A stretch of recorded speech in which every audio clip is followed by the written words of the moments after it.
Good evening, everybody. Believers, unbelievers, whosoever will. Everyone who hears the King's English. Welcome to the Alpha Ministries live stream. We're doing the Alpha Series class. We are in lesson number 2. The question is, what do you need? There's a story about a new employee of a psychiatric ward. And he was going around with his supervisor, just looking at the different floors in the psychiatric ward. He was kind of getting a tour of the building. And they passed by one man's room in the psychiatric ward, and he was slowly in his chair rocking and just kept saying over and over again, Lucy, Lucy, Lucy, just rocking, saying Lucy over and over again. So the new employee asked his supervisor, what's his story? And he said, well, he was engaged to Lucy and Lucy dumped him and he just never got over it. So they continued their tour and they came to another hallway. And there was another man in there and he was rocking, saying, Lucy, Lucy, Lucy. So the employee asked the supervisor, is that the same Lucy? He said, yeah, that's the one that got her. That's the one that wound up with her. See, be careful between knowing what you need and what you want. Tonight's class, the question that we're going to look at is, what do you need? Now, we're not just moving on to something new, like, okay, last week we looked at identity, and tonight we're going to look at needs. It's two sides of the same coin. Okay, in fact, having your needs met has a lot to do with, your identity. They go hand in hand. We worship and identify that which we think will meet our needs. Now, I heard that somewhere. I don't know. I remember either reading it or I can't quote the person, but I know it's some smart person.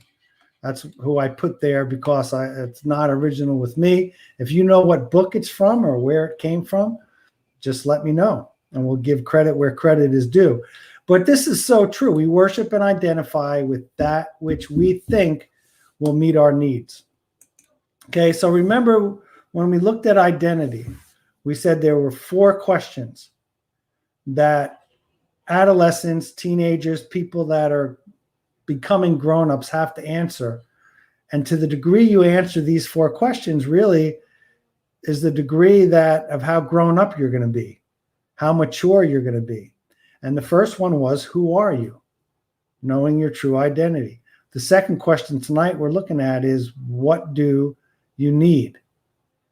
The third is, what is my purpose? And the fourth is, how do I relate to others? Those 4 questions, having a grip on them and a handle and determining those 4 questions really determines your maturity. If you know who you are, you know who or what meets your needs, you know your purpose in life, and you know how to relate to others, you're grown up. To the degree that you don't know those questions, the degree that you really don't mature or you're not grown up. So you have people in their 20s, 30s, 40s, 50s that really haven't passed out of adolescence yet. I think I'm still there. It took me a long time to realize how emotionally immature I really was, even as an adult, even having a career. And it's because those 4 questions were unanswered. So we're going to borrow from Maslow's hierarchy of needs tonight, and we're going to kind of look at what we need. Now, remember last week we looked at the fact that we were body, soul, and spirit, right? That we were a 3-part being. And we saw that being a 3-part being, body, soul, and spirit, Maslow recognized that each component of man has a set of needs that must be met. And he calls it the hierarchy of needs because it's kind of like a step ladder. If you look at this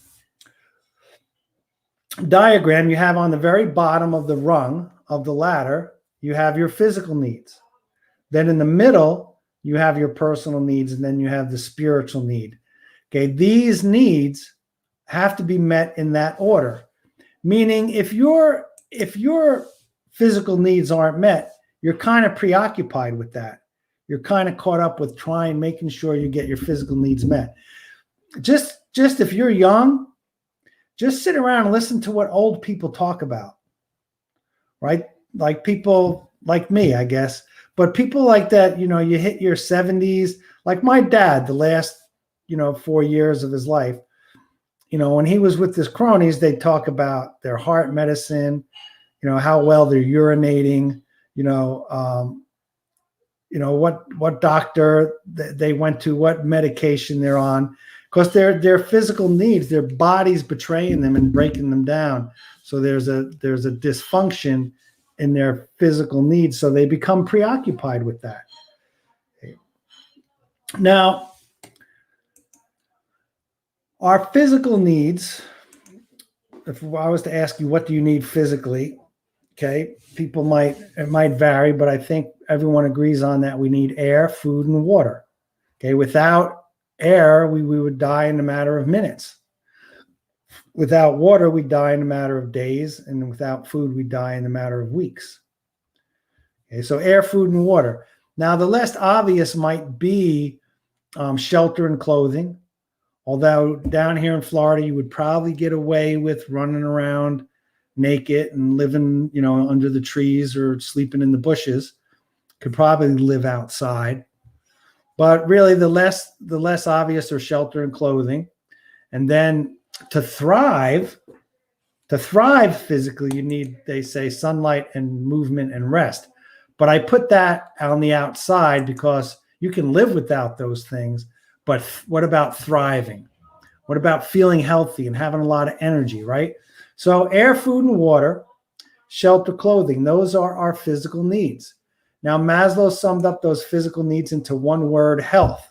So our bodies have a physical need to be healthy, to have homeostasis, right? That means our heart's beating at about 58 to 68 beats a minute. Okay, we're taking so many breaths, right? Our body is homeostasis. Okay, now when you have air, food, and water, once you're healthy, okay, your preoccupation switches to having your personal needs met. Okay, you'll switch. You're like, and listen, this is why I don't buy into evolution. This is why I don't think we are just spiritual beings why I don't think we're just physical beings with just physical needs.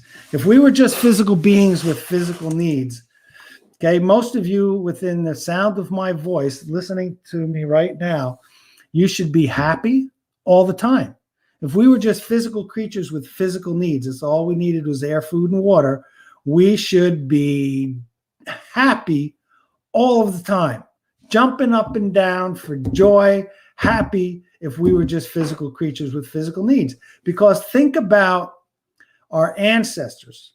Think about just like 100, 150 years ago.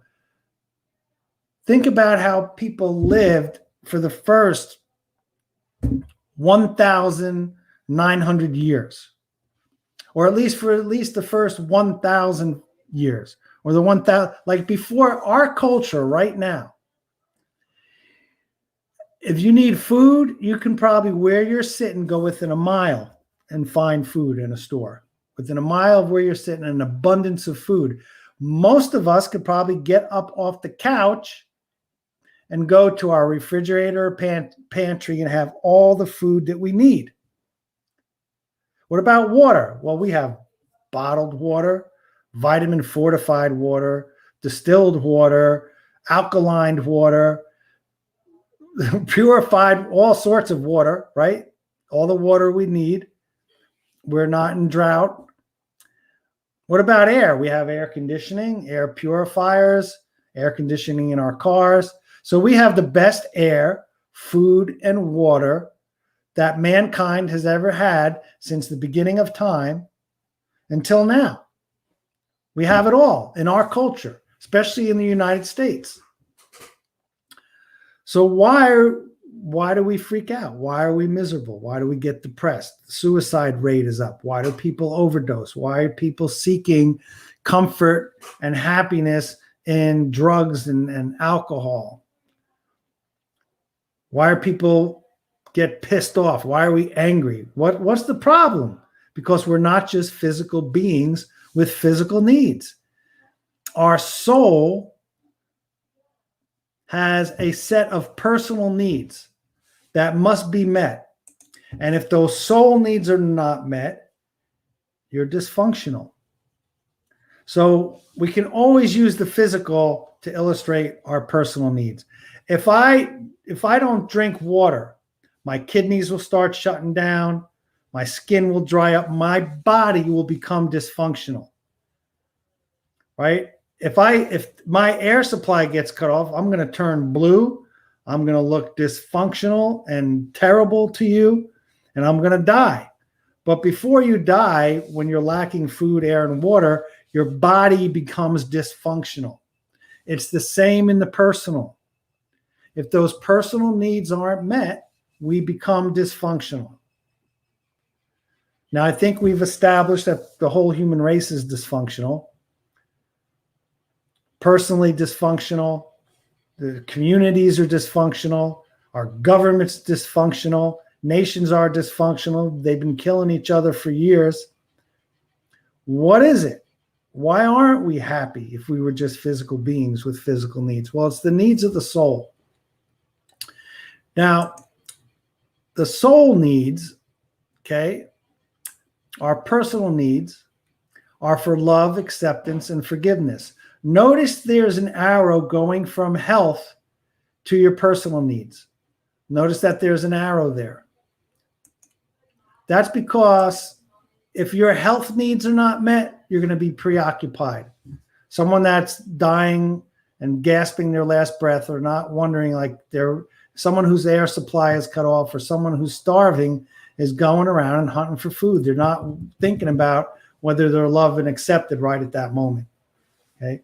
So our personal needs, the first set of needs that make us secure, that give us security, is for love, acceptance, and forgiveness. I don't care how much we harden ourselves, or men, how tough we might be, we have a need for unconditional love. Unconditional means unconditional, no conditions. To be loved right now, right where we're at, whatever we're doing, whatever we're thinking, we're loved. Same thing with acceptance. It's unconditional acceptance. Okay, the difference between love and acceptance, I would say that the person that loves you might not always like you, but acceptance is being liked. Like you accept people that you like hanging out with, that you like being with, right? So love, acceptance, and forgiveness. There's a deep need for forgiveness in our lives. We're going to offend others, and others are going to offend us, and we need God's forgiveness always. So that makes us secure. The other set of needs, okay, is for significance, meaning, purpose, and adequacy. Okay, meaning is that our life has meaning, that our life means something, that we're valuable. Okay, purpose means that we contribute, and adequacy means that we know that we have what it takes to do whatever we're supposed to do, to feel adequate, to feel good enough. So those set of needs make us feel secure. So we have this need for security and significance to be. Now, those are our set of needs. Now, remember, we're saying that these are needs. They're not wants. Once I understood this, that these were needs that I have, it cleared up a lot of confusion for me. Okay, these are not up for grabs. So to the degree that these needs are not met determines the degree of dysfunction in our lives. And they're needs. So if you were to cut off my air supply, I would turn colors, but I would contort, fight, scream, try to do everything I can to get that next breath. I remember when I was a kid, my dad, we went to a restaurant and they gave kids the lollipops on the way out. And it was one of those dum-dums, they were round, and I was sucking on it, but I pulled it. I wanted to pull it off, right off the stick, and just use it as a hard candy, a sucker. And when I pulled it, it went right in and it lodged in my throat. And I couldn't breathe. And I started turning colors. My dad was hitting me on the back. He was trying to see if he could reach in. He couldn't do anything. He was panicking, and I heard him. He yelled to my mom, "Go in the trunk and get my fishing knife out of the tackle box." He was going to do the tracheotomy. The last thing that he did is he grabbed me by my ankles and picked me up and hit me so hard on the back, and it went out and went rolling down the street. Now, if someone was to look at that from the outward, they would say, "What the hell's wrong with those people over there?" If they were looking at that from far away. But my dad was doing everything he could to get that next breath. Now, as far as these personal needs are, we need these things. They're not up for grabs. So this really acts, this is why people act so dysfunctional, because they're trying to get their needs met. Right? So you look at these needs. Think about a womanizer. Think about someone that's acting out. He hunts women, goes to the bars or whatever, and uses them. And he looks like, he's macho, he's a Don Juan, he's a lover. All he really is an insecure little boy looking to be loved and accepted. That's all. Right? There's various ways that we run around to try to get our needs met. Now, here's the thing. If God created us with these needs and then just left us on our own, if he just created us with these needs and left us on our own to get them met, it would be cruel. It would be a cruel joke that he played on us to say, all right, like letting mice out in a maze, letting a bunch of mice out in a maze to run around, try to figure out where they're going. So God is going to put us here on the earth and just let us scramble around and run around and figure out how to meet our needs that he created us with. And then tell us, don't do it this way, don't do it that way. So if God put us here with these needs and didn't meet them for us, that would be cruel. It would be like a parent. When I brought my daughter Grace into this world, I was in a covenant with her, an unconditional covenant, the kind that God makes with us, that I was going to take care of her every need. If after my wife gave birth to Grace, put her out in the neighborhood and said, "Hey, go get your needs met," that would be cruel. That would be a cruel joke. So God didn't do that to us. I'm going to give you the good news up front. We're not really going to get too deep into it, but it's really the whole heart of the Alpha series is proven to you that your needs are met, that God has met your needs, so you don't have to scramble and run around. And please don't think that you're going to go, "Oh, I have one lesson and now I know God meets my needs." We're going to bring the guys on, Pam on in a little bit. And most of them I've been hanging with for a long time, 20, 25 years. And they'll tell you, just because it doesn't mean that you're still not conditioned to look elsewhere to get your needs met. Right? So we're just introducing them tonight that we have these set of needs. And up front, I'm going to tell you that God has met those needs in Christ. And that's what we're going to be studying for a long time as we spend Thursday nights together. Now, Paul, remember last week we looked at the story of the fall of man eating from the tree of the knowledge of good and evil, and Adam died. This was Adam's death certificate, Adam and Eve. They had a spiritual death, and now they're in a sin-cursed body. Okay, before that, in the middle is the soul, your mind, emotions, and will. The bottom's your body. So that's Adam's death certificate. And there's two ways that we've tried to meet this separation. Okay, this is from the book of Ephesians. It's talking about the whole world when they say they. They are darkened in their understanding and separated from the life of God because of the ignorance that is in them due to the hardening of their hearts. Having lost all sensitivity, they have given themselves over to sensuality so as to indulge in every kind of impurity with the continual lust for more. What you see right there is a description of the addictive cycle. The thing about it, though, is it gives you the root cause of the addictive cycle. There's a couple key words. That word separated from the life of God, that word for life is Zoe. There's three words for life in the scriptures. Zoe, which is the spiritual life that Adam lost, that we don't have automatically. The other word for life in the scriptures is bios, which is physical, the physical body. It has to do with everything about you biologically, your genes, your neurological pathways, your heart, lungs, circulatory system, life. And then there's psyche, and that's the life of the soul. So notice that the separation is this spiritual void, this spiritual disconnect with God.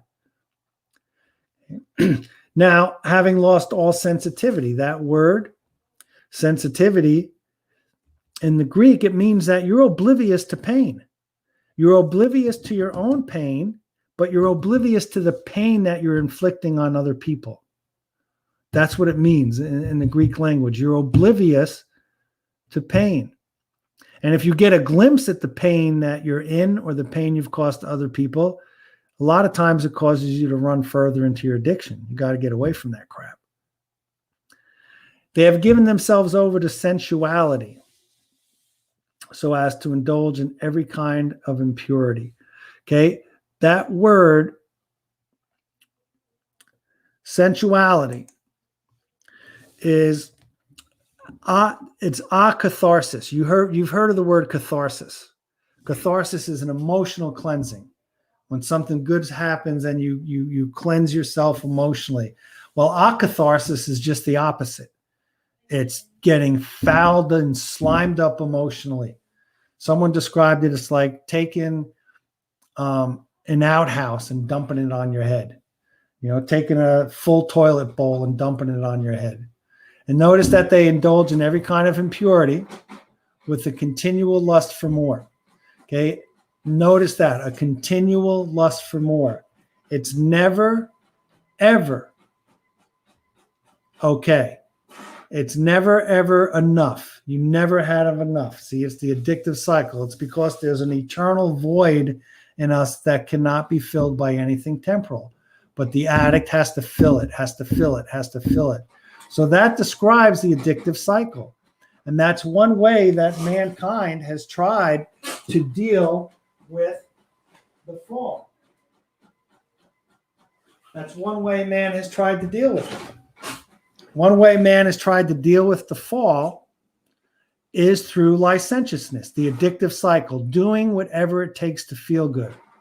But the other way that man has tried to deal with coping with this disconnect, coping with this spiritual death, this spiritual disconnect, is what we call legalism or religion or bullshit, right?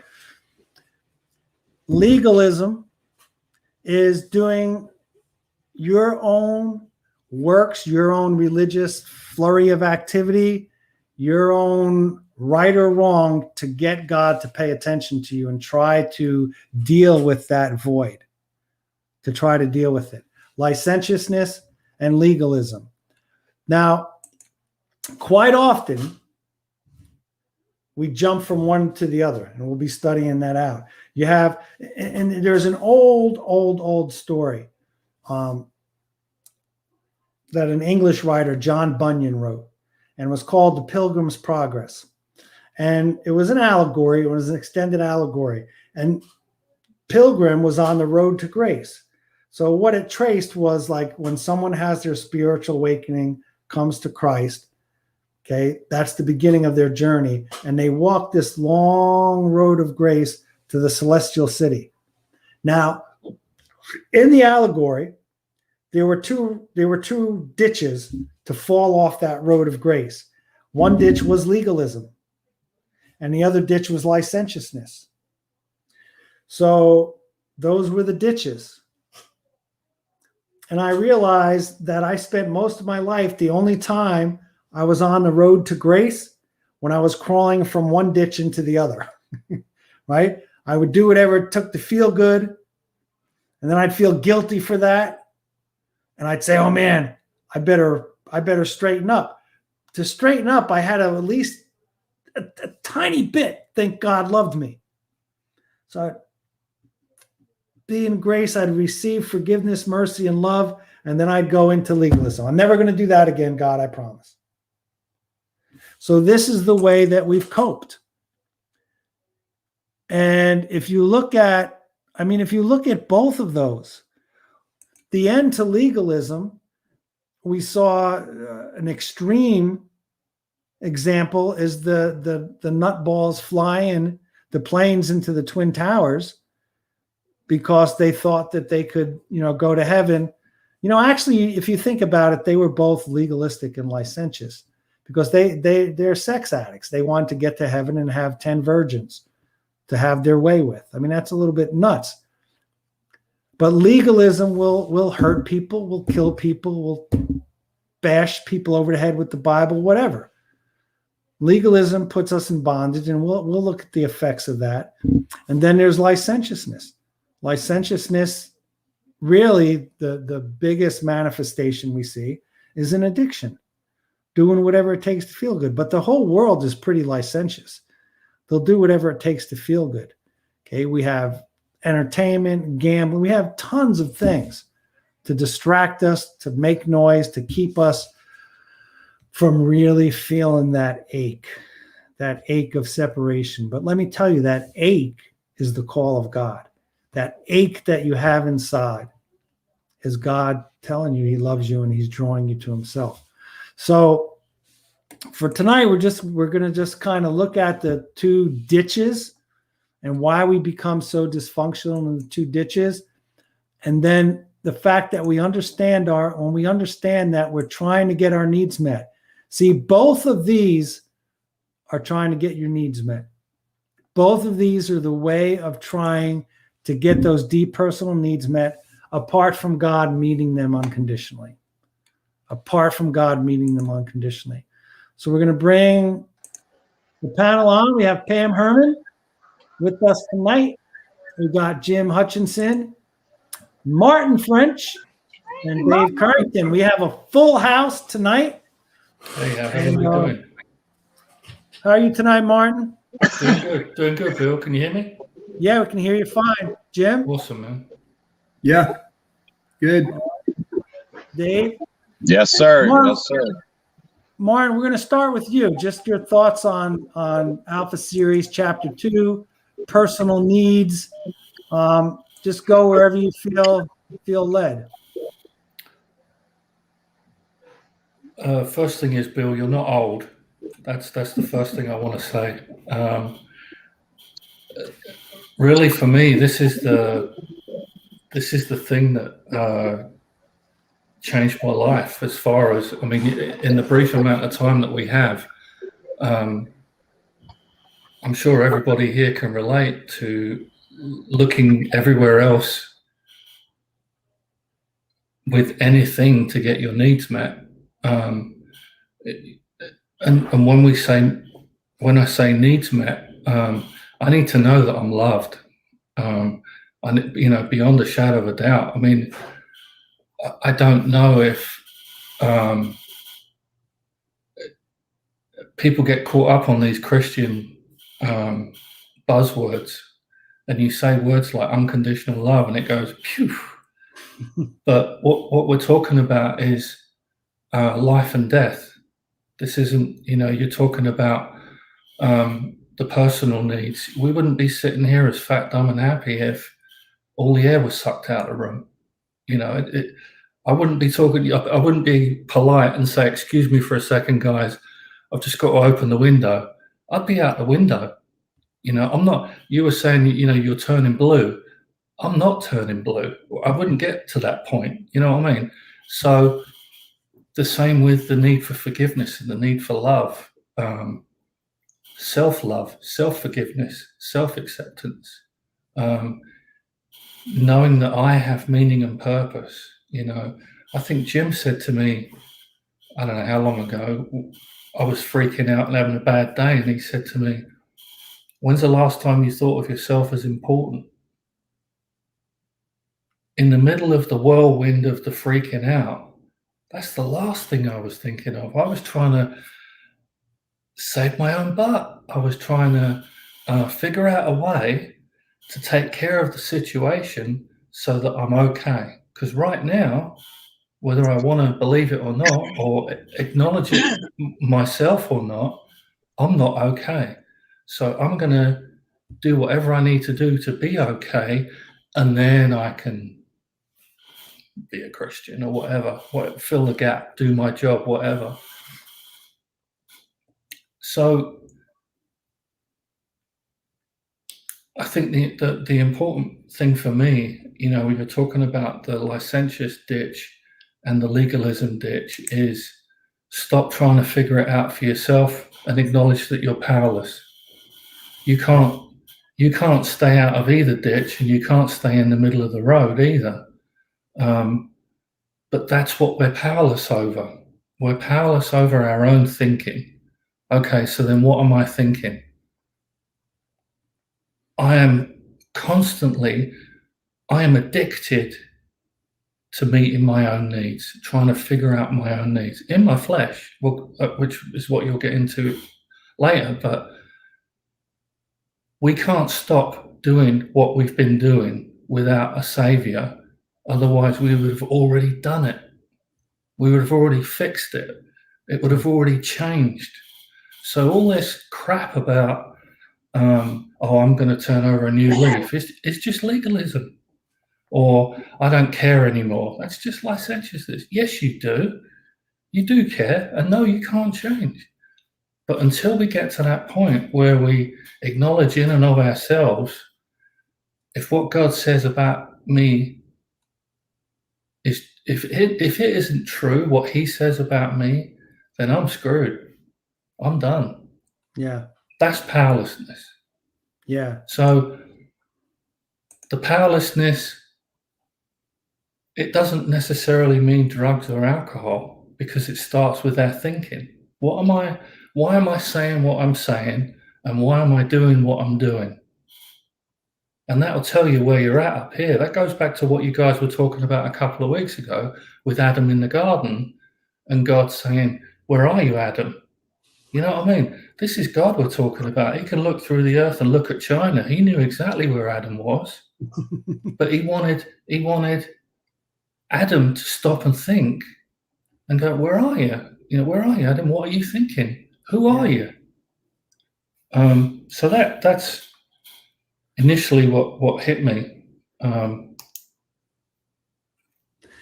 Martin, I never related personal needs, and I don't know why, the connection you made with powerlessness, because to really believe that God, like when we think about the need to be loved with people, we think, well, maybe we can do something to get people to love me. I have power. I can do something. I know that religiously we think, but we don't see God. We don't see him. We don't touch him. So we really do have, it comes down to really trusting that God does love us. Right. That God's proof for us that he loved us is that he says he demonstrated his love in Christ.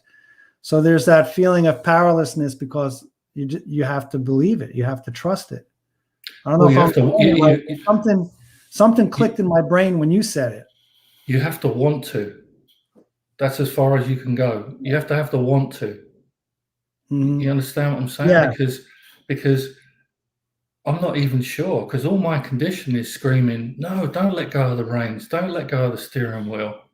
Because it doesn't make any earthly sense. It's like you're saying, I'm so far off.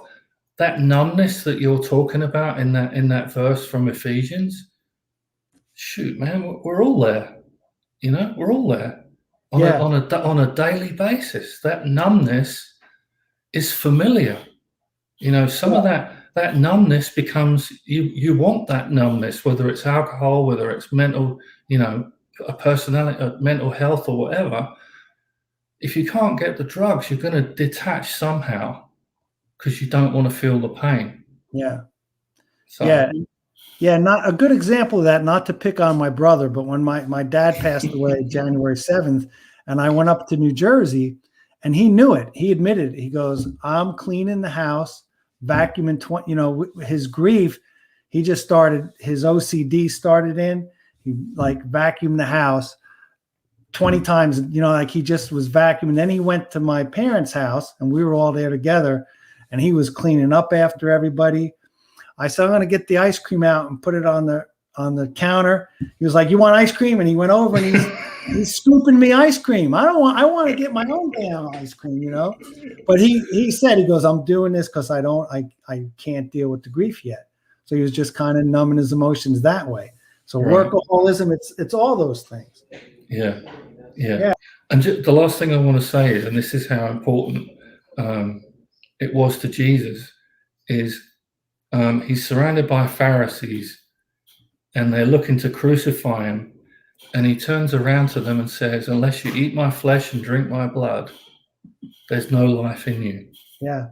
And what he was talking about was, unless you eat my flesh, security, love, accepted, forgiven, and drink my blood, significance, meaning and purpose, important, adequate, and able. Unless you eat of that, there's no life in you. Yeah.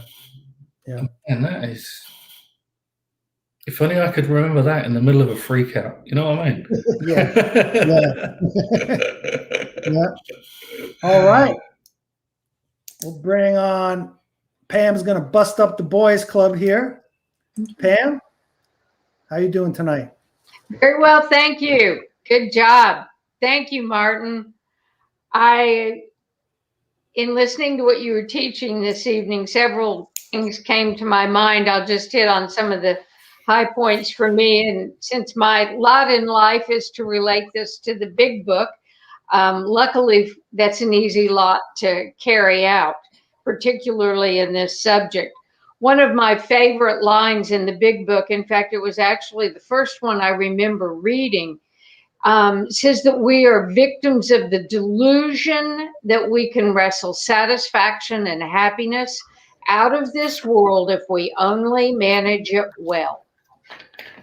And the first time I ever read that, I did not know that there was any other option than the world to find satisfaction and happiness.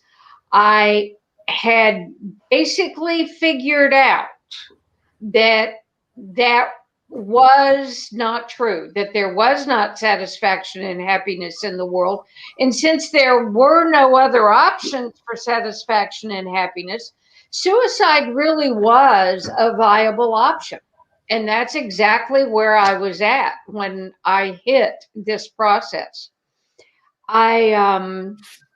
When I came into the 12-step program, you'll hear people say it was the last house on the block. Well, it was for me. But I think that's pretty much a requirement for being willing to do this. I tell people all the time, if you've got one more rabbit up your sleeve that you think you're going to wrestle satisfaction and happiness out of this world, you're not going to do this. It's too hard. You have to truly be done with the world. And it's not a nice thing to say, but I think in part it's pretty true. And that is, if you haven't attempted suicide at least once, you may not be done yet, because hopelessness is the number one predictor for suicidality. And that's the kind of hopelessness that being willing to run this kind of risk, to actually turn the will and the care of your life over to something you can't control. What a horrifying thought.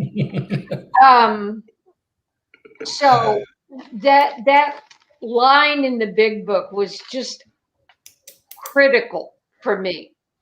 The other thing that I wanted to touch on, and I don't remember talking about it in all of these series before, but it is exactly what you're talking about, Bill. And that is in the family afterward section of the big book. It talks very specifically about two ditches that the recovering person tends to fall into. And when I out at the jail, I used to make this a homework assignment to ask the girls which ditch did they think they were most likely to fall in.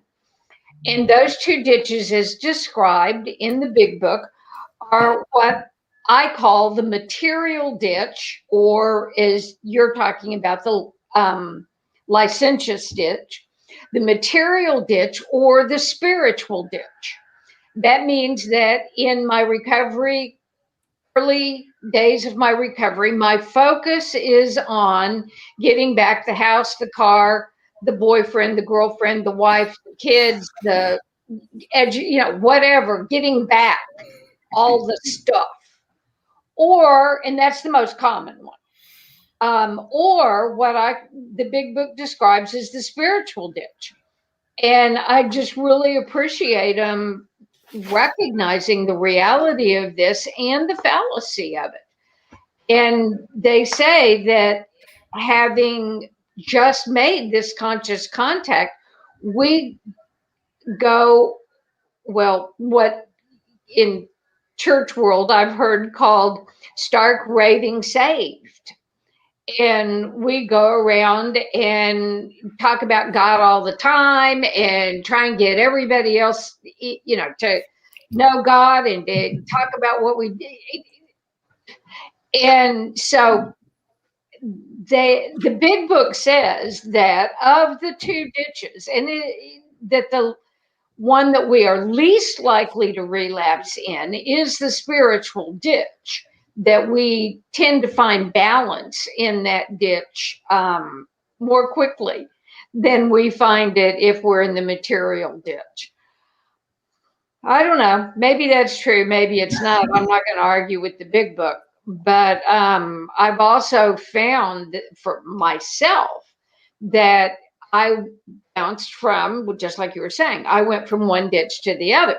I got the house, the car, the husband, the kids, the education, the job, and I got saved. And then I went over into the spiritual ditch, and I ran around and did all of the Christianity things. And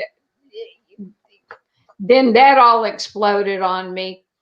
So just knowing that this is a very, very common experience. And the bottom line for me has ended up being that recovery is not that I don't go in the ditches anymore. I may do it more slowly than I used to. I know I have more what I call guardrails or speed bumps to let me know that, I've got people that are allowed to confront me and speak into my life.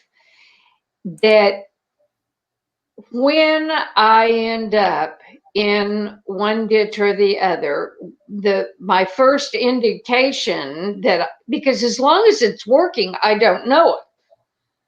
I don't know that I'm in the ditch. It's working. It's the same as the substance abuse and addiction cycle. You know, as long as I'm drinking and drugging and it's working, I don't know I have a problem. It's when it's not working anymore and I'm still doing it that I start thinking, there's something wrong with this picture. Because most of the time, if it's not working, you go try something else. And that's that Solomon syndrome thing that we talk about. You know, I need more of this. I need another one of those. I need whatever. I need to go to a different church. I need a different denomination. I need whatever it is. I eventually getting to the place where I recognize that I'm in the ditch because I'm in pain and it's not working. Recovery for me is that I either recognize myself or I've got people in my world that pointed out to me that the problem is not the husband, the job, the kids, the church, the whatever. The problem's in here. The problem is I have one more time fallen victim to the delusion that I can wrestle satisfaction and happiness out of the world. And until I give up, I love the word that the big book uses, the word delusion, because that's a psychiatric term. It's a symptom of schizophrenia. Schizophrenia is characterized by seeing things that aren't there, hearing things that aren't there, feeling things that aren't there, smelling things that, well, a delusion is believing something that's not there. It's not true. And it's a symptom of mental illness. That's the word the big book uses. It is a delusion that I can wrestle satisfaction and happiness out of this world. Thanks. Yeah. Thank you, Pam. You know, that you brought up a good point about if it's working for you, right? That Richard Rohr, he says that God finds clever ways to get invited. And a lot of time we'll talk about it with the Solomon syndrome. But if it's working for you, that's why you don't argue with folks. Like a lot of times when I teach the gospel of grace, people will come and they'll say, listen, you know, God wants this from you and you have to do this, that, and the other thing. And I say, if that works for you, fine, go for it. Didn't work for me, that's for sure. You know, so yeah, you don't argue. And my friend Joe Freeman always says that if people want to start using again, he'll give them a starter kit, you know, because so that it'll be just speed up the process of them thinking that it's going to work for them this time, you know, somehow, you know, the insanity. Jim, why don't we bring you on and you share a little bit with us, your thoughts. Okay.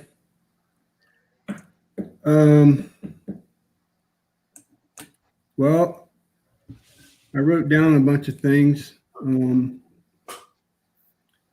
I guess I could start with when I first heard this. It was when I first met John Glenn. He said that the Lord, he had moved from Colorado, and the Lord had told him to go find those who are worthy. And when I heard him say that, the fact that I was sitting in the audience must mean that I'm considered worthy. Because up until that point, my identity, I wrote down the definition of shame because that's a biggie in my family. Shame doesn't believe that I made a mistake. Shame believes that I am a mistake. So I was remembering my identity at back in Faith Farm. They had us write down how you see yourself at the time. And mine was outcast, abandoned, rejected, and forgotten. And that was my identity of myself. Worthless. So when I heard about the needs, security and significance, that's worth as a person. I can't tell you what it did for me. And then if you just break it down, just stop at love.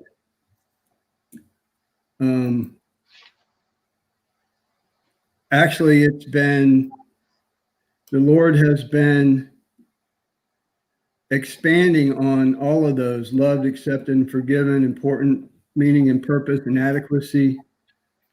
He has been, since 1990, when I heard it for the first time, it just keeps getting deeper and deeper. You know,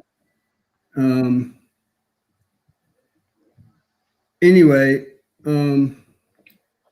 I was coming from that spiritual disconnect.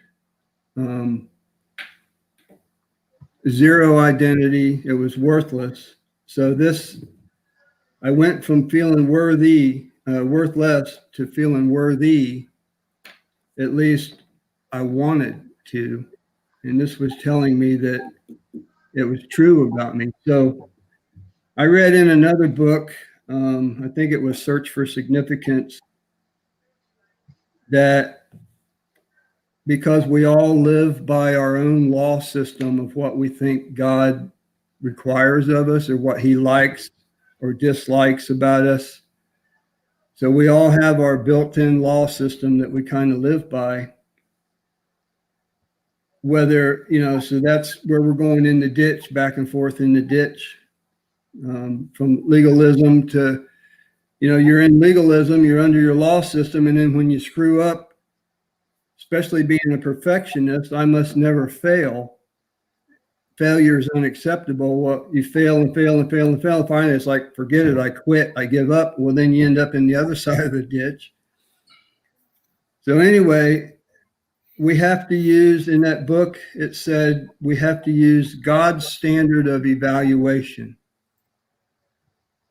So God says, the Alpha series is trying to teach us all the truth about what God says is true about us. It's not someone else's opinion. It's not someone else's interpretation. It's what God says is true about us. So we're using his truth as our standard of evaluation, which helped me because I can't deny the truth. So, of course, everything in me tries to, I don't know, I spent a lot of years trying to prove that if you really knew me, you wouldn't want nothing to do with me. You would not love me. So I was trying to prove it wrong, just because I was so locked into the old identity of worthless, just worthless, no good, nothing. So to find out that I'm secure in God's love, I'm accepted. And I like, Bill, I like when you said unconditionally loved and unconditionally accepted.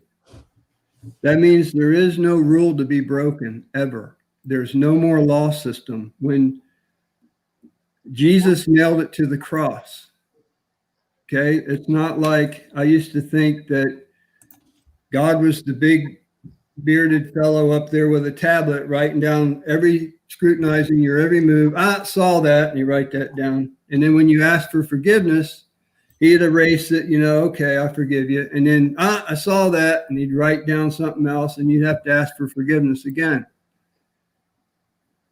What the truth of the gospel is there's no more slate. He threw it away. He nailed it to the cross. There's no more. We are so free. There's no more rule to be broken. Amen. So, and we're forgiven past, present, and future. So, I mean, just, you can't even fathom that. The fact that we're important, like Martin said, when's the last time I saw myself important? Because some days I'm good, I'm really believing the gospel, and it could be within the same day I'm not. Something will happen, I'll get wrapped around the axle, the old belief will come in, the flesh will try to save itself again. Or what I'm getting aware of now is in my thinking, like right now I'm completely overwhelmed at work. I'm into April, maybe further. And I'm only one guy. So if you want the money, you got to do the work. So, and plus I don't know how to say no. I need to get better at that. But so I wake up in the morning overwhelmed already because of the huge mountain that I've got. And the first thing I think is, how am I going to do this? How am I going to get all this done? So lately, the Lord's been stopping me and showing me that he's not in that picture. So that's where the overwhelmness is coming in, because I'm not seeing him with me, right? So I'm trying to change that, and I'm waking up saying, okay, what are we doing today? Instead of how am I? Anyway. So that's about it. All right. Thank you, Jim. And I like what you said about the rules not being broken. It means you have to take the law out of it. I heard, where did I hear that? Oh, when Bruce Springsteen spoke at Clarence Clemence's funeral, he said, Clarence loved us all conditionally, but there were a lot of conditions, right? We can't do it. Only God can do it. And you can't do it religiously, that's for sure. David, you're up next. Where'd you go? Let me take it off. Let me take it off mute. Thank you all. Sorry I missed last week and I could not get LinkedIn, but tried to, but I couldn't. Wow, this is I've loved what everybody had to say about this. I have to go back to the fact of where I first heard this, like Jim did, and probably also Martin, and you too, Bill and Pam. We go back a long ways, and hearing this teaching back, for me, it was in 1989, had burnt my life to the ground with addiction, alcohol and drugs. And, I had nothing. My way of trying to live life put me in a long-term drug and alcohol rehab. And I didn't have answers. I didn't know anything about Jesus. I didn't know anything about a church. I didn't know anything about anything about that. I had been to a few Alcoholics Anonymous meetings, but I ended up in this particular treatment center and John Glenn, which we're talking about his series that he put together, or God gave him to put together. It was brought into my life, and I started hearing what he was saying, and I wanted to believe it. I knew it was truth. I knew there was something uniquely the truth that was different than what I was hearing other teachers teach. And it was just an empowered something in my spirit. I finished that program, went through the series, left that program, and entered into life in the world, thinking that I had grabbed a hold of what this series was. This particular place we're at right now tonight is our needs. I heard it, I believed it, but it wasn't revealed in my spirit. So I had to I was applying what this teaching to myself, wanting it to become grasp a hold of me and become real to me. But that's not the experience I had. I had to, again, go back into addiction. That's what happened to me. And I had to go burn my life to the ground once again. So I got to a point where I was totally and completely reliant upon him. I burned every bridge in my life, burn it to the ground. And then it became me and God. Then he started a process of teaching me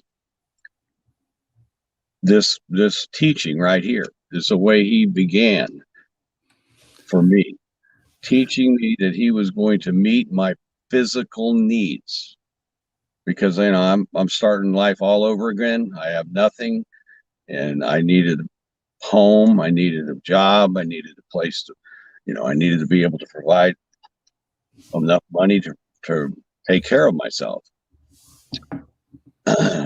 Through the fact of my alcoholism and drug addiction, that empowered me to focus on him and him alone, and because I couldn't get my needs met from anything else, because I didn't have anybody else to call upon. So he started showing me, this is how he started revealing himself to me. He started showing me miraculously how he was providing work for me, providing opportunities for me, and I just knew that it was him doing it. So he just continuously did that. In that process, he moved me into the personal arena. Now I started, as Martin put, and as all of you all put, he started showing me that I am loved by him, because what he was doing for me, taking care of me, like my mother and father took care of me. He was taking care of me.